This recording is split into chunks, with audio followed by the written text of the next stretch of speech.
രാജ്യത്ത് വീണ്ടും നോട്ട് നിരോധനം. ഫെബ്രുവരി 1 മുതൽ പണമിടപാട് പൂർണ്ണമായും ഡിജിറ്റലാകും. ഇന്ന് രാവിലെ പത്രം വായിച്ച് എൻ്റെ കിളി പോയി. എൻ്റെ മാത്രമായിരിക്കില്ല, കാശ് മുടക്കി പത്രം വാങ്ങിക്കുന്ന ഭൂരിപക്ഷം മലയാളികളുടെ അവസ്ഥ ഇന്നിതായിരിക്കും. പത്രം വായിച്ച് കൺഫ്യൂഷൻ അടിച്ച് യൂട്യൂബിലും സെർച്ച് ചെയ്ത് അവസാനമാണ് മനസ്സിലായത് മലയാളത്തിലെ മുൻനിര പത്രങ്ങളിലെല്ലാം 1-ാം പേജിൽ വന്നൊരു പരസ്യമാണിതെന്ന്.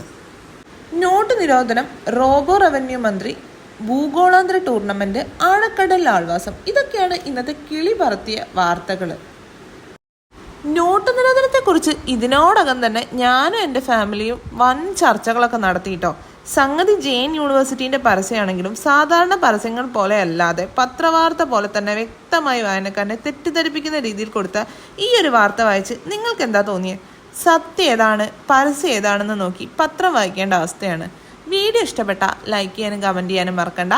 പുതിയ വീഡിയോസായിട്ട് വീണ്ടും വരാം. ഇതുവരെ നമ്മുടെ ചാനൽ ഫോളോ ചെയ്യാത്ത ആരെങ്കിലും ഉണ്ടെങ്കിൽ ചാനൽ ഒന്ന് ഫോളോ ചെയ്തോളൂ. അതുവരെ bye from Bliss with us.